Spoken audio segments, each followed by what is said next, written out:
So today we're going to talk about social capital.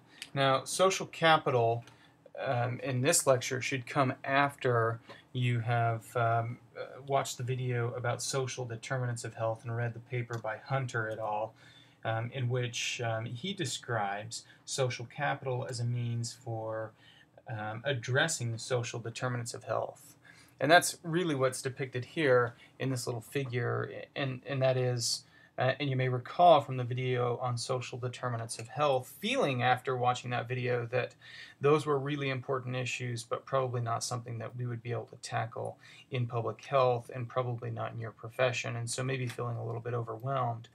So social capital is put forth in the paper by Hunter et al. And in this presentation as a means by which we might be able to buffer the effects of the social determinants of health. And so social determinants of health, stress, the social gradient, and so forth, are connected to health.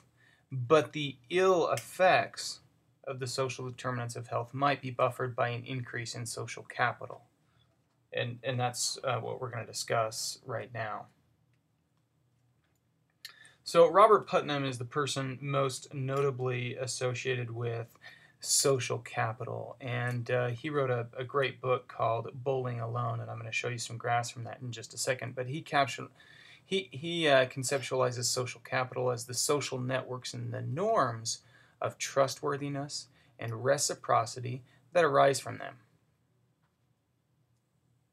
So he published this book called Bowling Alone, and it's kind of a funny title, but what it reflects is, and what's depicted here in this graph, is the rise and decline of league bowling in the United States.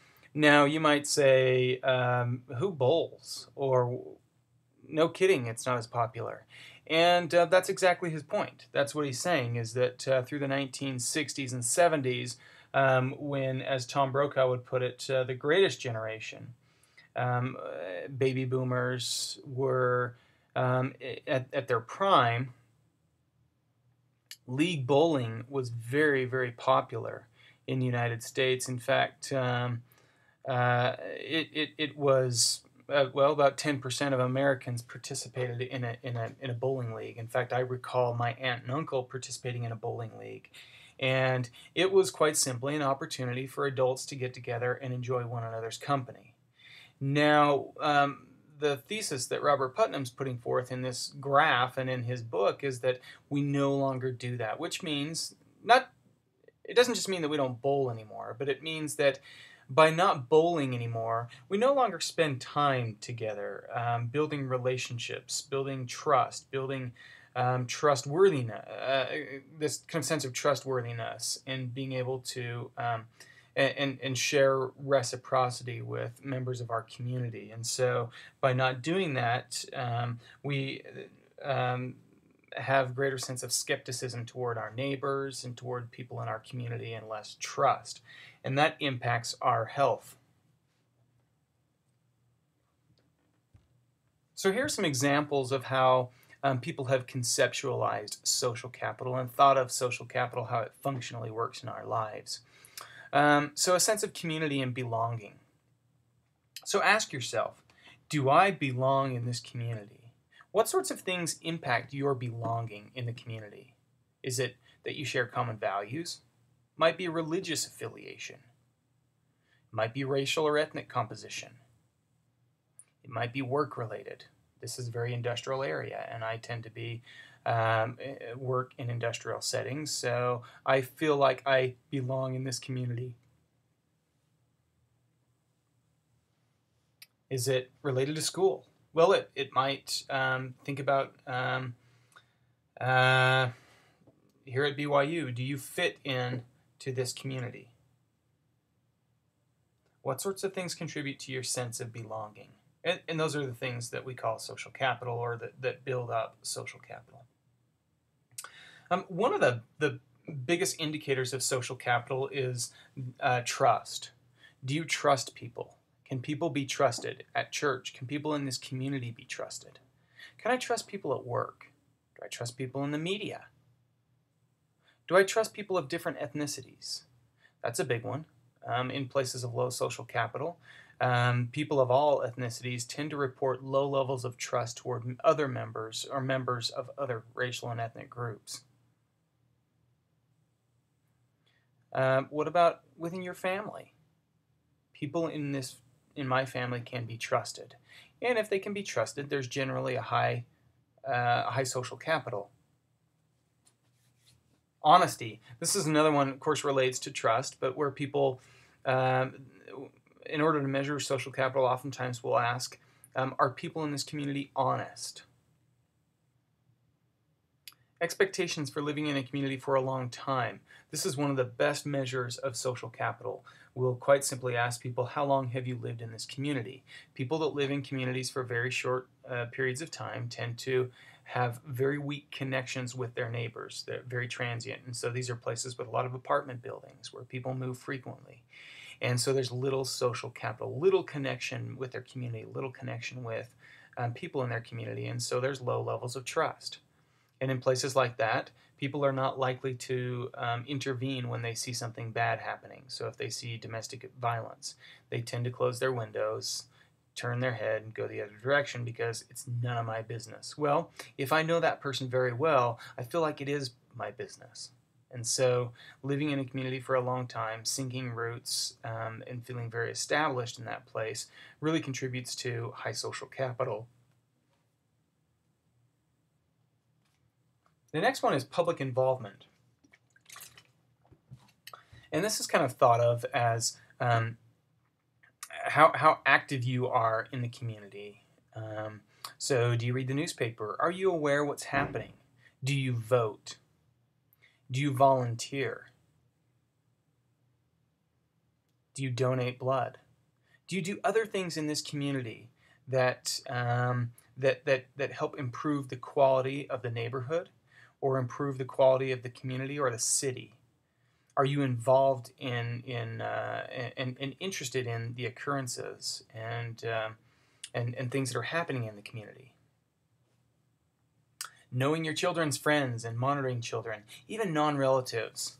So in places of high social capital, parents will be outside. They'll be watching their kids play with other kids, and when they see something that's inappropriate, they're not afraid to step in and say, "I'm sorry, we don't play that way," or if you're going to be here at our house, this is how you have to behave. So they're not afraid to intervene to correct the behavior or misbehavior of other children. Places of low social capital, people tend to say, well, it's not my business, it's not my child, not my place to correct him or her. And lastly, joining with others in the community for common causes. Religion is a good example where people come together in the community for a common purpose, for a religious purpose, for political rallies, or to join the PTA or coalitions. And incidentally, as the PTA membership over the last several decades is very follows a similar pattern as league bowling, and that is that membership has tended to decline, as has membership for many, many organizations. So this is one way, and one of the perfect examples, I think, of what we might call reciprocity. And so let me just briefly read this comment or quote by David Hume. He says, "Your corn is ripe today, mine will be so tomorrow. 'Tis profitable for us both, that I should labor with you today, and that you should aid me tomorrow. I have no kindness for you, and know you have as little for me. I will not, therefore, take any pains upon your account. And should I labor with you upon my own account, in expectation of a return, I know I should be disappointed, and that I should in vain depend upon your gratitude. Here, then, I leave you to labor alone. You treat me in the same manner. The seasons change, and both of us lose our harvests for want of mutual confidence and security." So, a couple of years ago, well, it's been longer than that, several years ago, I was attended a Spanish branch in Southern California. And one of the members of the branch was from Oaxaca, Mexico, and was a gardener.